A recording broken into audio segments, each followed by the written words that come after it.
Welcome to a Foxy Tech Tips tutorial on linking Amazfit watches to Strava.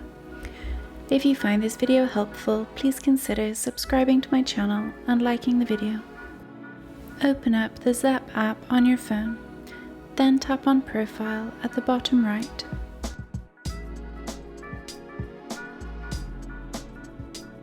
Tap Add Accounts.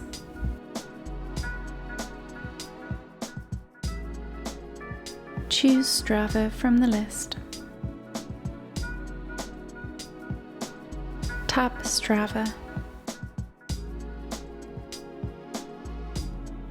You now need to log in to your Strava account.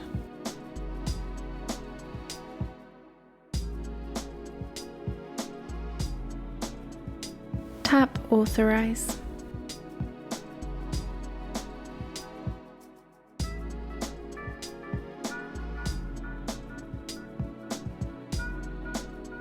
If you tap on Strava here, you can see your Strava account.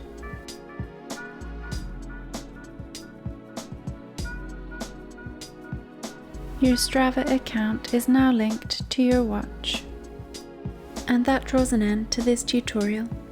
Please like the video if you found it helpful, and subscribe to Foxy Tech Tips for more Amazfit tips and tricks.